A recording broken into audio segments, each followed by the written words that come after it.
Hey y'all, Austin here with Outer World Media. Welcome back to another book review, guys.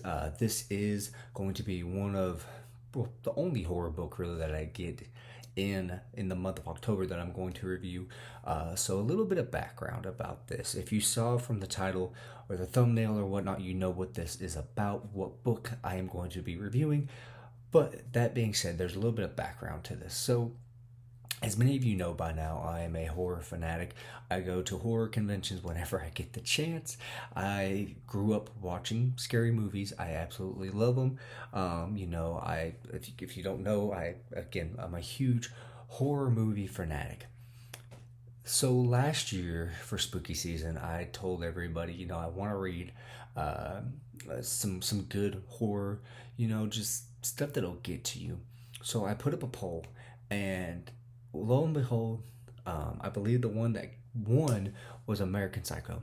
Read that, and it messed with me.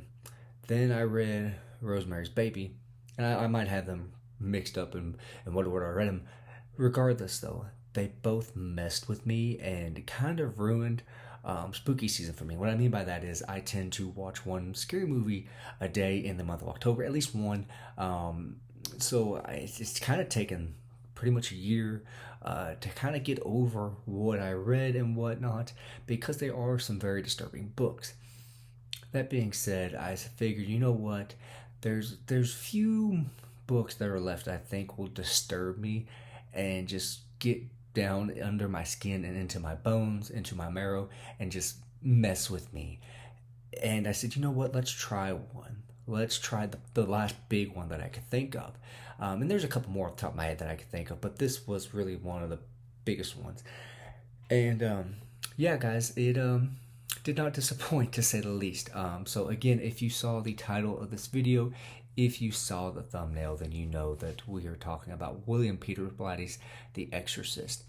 I finished this today, guys.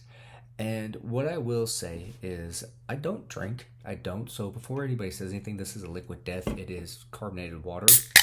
Um, but I feel like I need something after finishing that book. So let's cheers.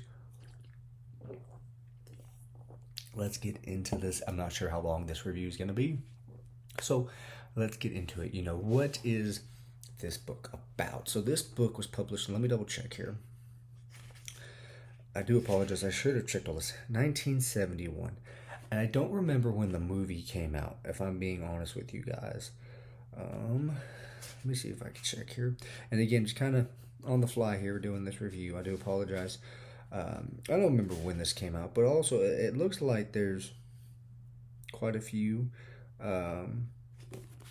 books written by Mr. Blatty. I don't think that any of them have held a candle to this, in all honesty. Again, this book will get down under your skin. So again, written in 1971.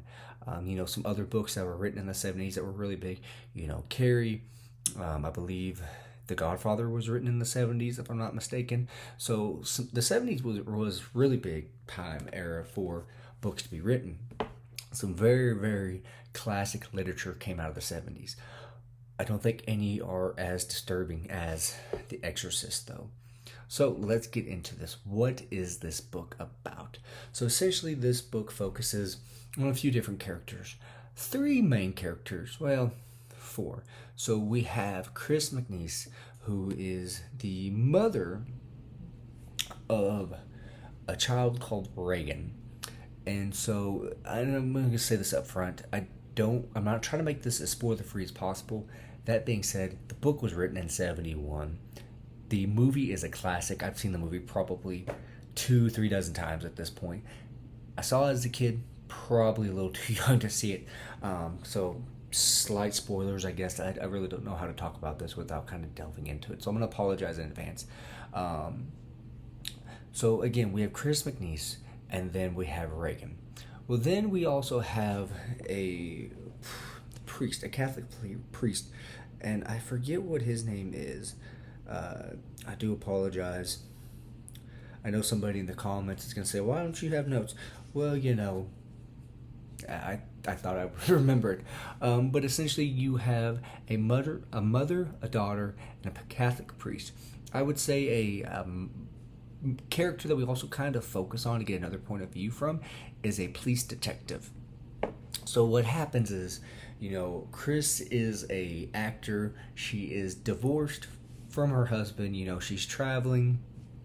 She is shooting a video in a small college town. And I'm not gonna lie, I live in a college town, so like kind of the scenery, as far as just college town life and all that, kind of resonated with me because again, I do live in a college town. And so what happens is we just kind of see and are introduced into the start of the story to Reagan, Chris, as well as the father or the priest, if you will, the bishop, whatever you want to call them. So again, we're introduced to these characters and kind of delving into, again, Chris is divorced. She definitely has hatred towards her ex-husband. She focuses solely on, acting, as well as her child, whose name is Reagan. Reagan is a young teenager, I think like 12 or 13 in this book. I think she might be like 12, if I'm not mistaken. But we get a scene where Chris comes home and Reagan starts to tell her about a friend of hers, Captain Howdy. And if you've seen the movie, and again, I do apologize, I'm trying to do spoiler free here if at all possible. But we are, again, introduced to Captain Howdy. And we don't know and are led to believe that Captain Howdy is just kind of like an imaginary friend. We see Reagan and we see Chris, and Reagan's trying to communicate with Captain Howdy and whatnot. And Captain Howdy proceeds to say some stuff that Reagan says, I can't say that. You shouldn't be saying that, Captain Howdy. And I'm probably going to stop saying that name because, again, it just kind of creeps me out.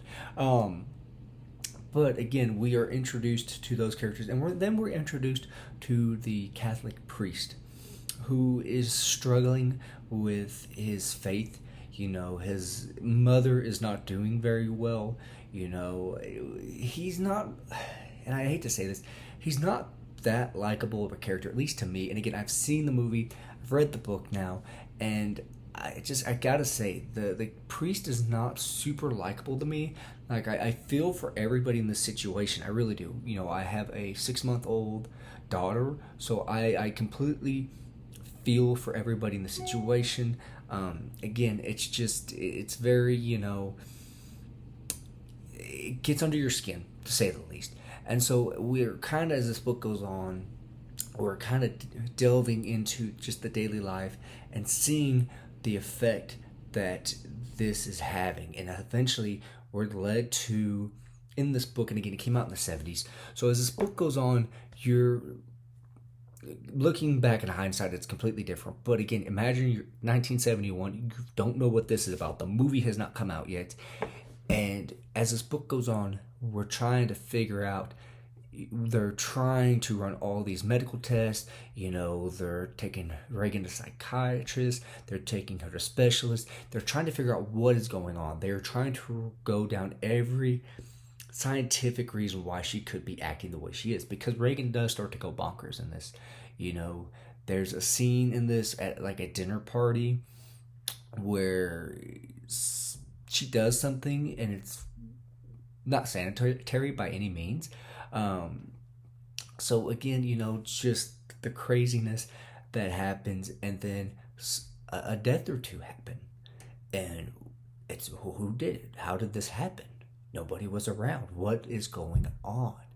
Again, it's very, very atmospheric. Again, we're trying to figure out what's going on. As the reader, you are there with Chris. You're there with everybody trying to figure out, is this something that's scientific that could be proven? Is this something spiritual? What is the deal? What is going on? Why is this happening? And again, as the story goes on, the tension builds and builds and builds. And I'm not gonna lie, I read about 30-something% of this, and I'm reading a couple other books at the same time. So I bit the bullet and I downloaded the Audible book, and I listened to the last 70% of it on Audible. And the guy who narrates it does a very, very good job with the voices and whatnot, and just separating the different characters. And again, just very, very eerie. I was sitting at work because I work in an office atmosphere, whatever you want to call it. And I, middle of the day, still got a little, okay, this is kind of uneasy. What's going on? And so, again, like I said, without trying to spoil anything, this book just really, really gets under your skin, gets into your bones, just very heavy as you read this. If you listen to it, it definitely makes you start to feel, and I guess the best way to put it, and I'm going to say this in the nicest way that I can. This and Rosemary's Baby, while American Psycho is disturbing, by all means, it is very disturbing. There's just something about Rosemary's Baby that was very disturbing. And then I picked this up. Rosemary's Baby didn't hold a candle in the wind to just how disturbing and underneath my skin this book got. I was listening to this and I'd have to stop, and I'd tell my wife, you know what, it's Thursday.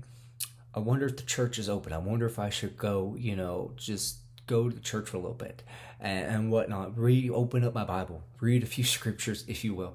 Again, if you're wanting a book that's going to very, very much get underneath your skin, this is the book to do it. Again, in a physical aspect, American Psycho all the way. In a spiritual and also physical aspect, The Exorcist is still, and I see why this is labeled the scariest book of all time. I'm not saying it's the scariest book I've read.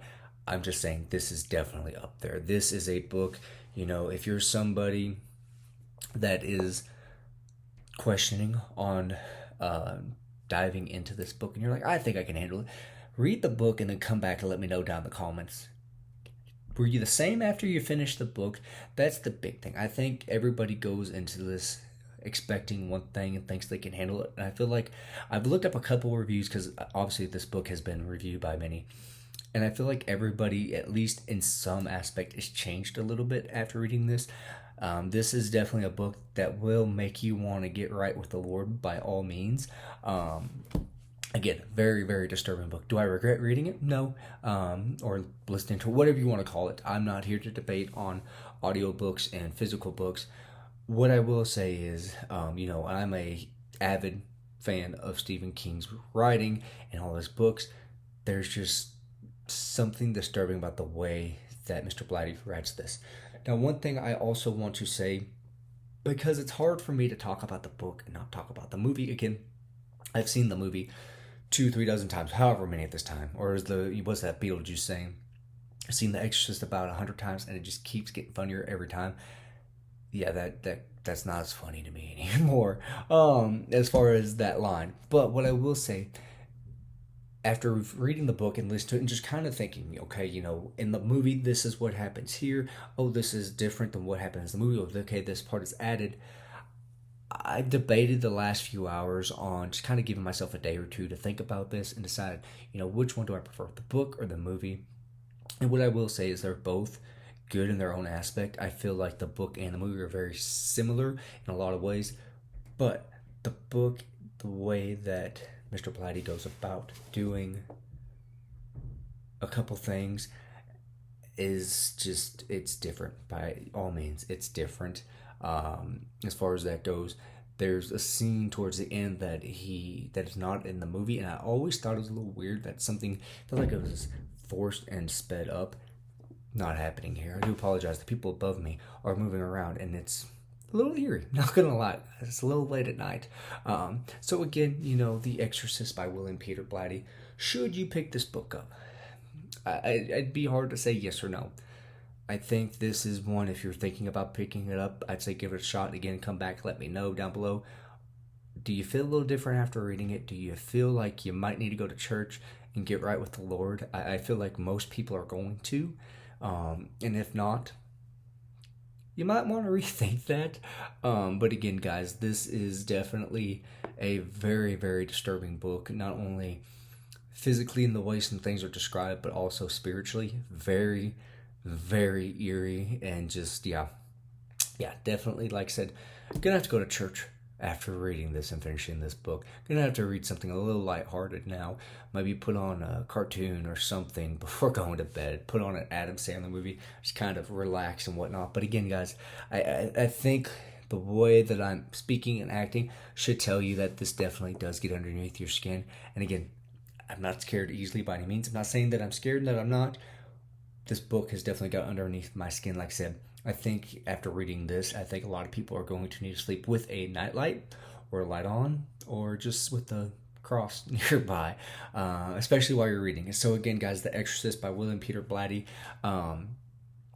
Again, I'm not going to say whether you should pick it up or not. I don't want to have that sway in your opinion. What I will say is, if you're thinking about it again, let me know after you're done. What do you think? Or do you feel the same as you did before starting this? Again, I feel like this is one of those books that changes people in some aspect. And yeah, like I said, very disturbing, to say the least. So as always, guys, y'all have a good one, and I will see you guys next time.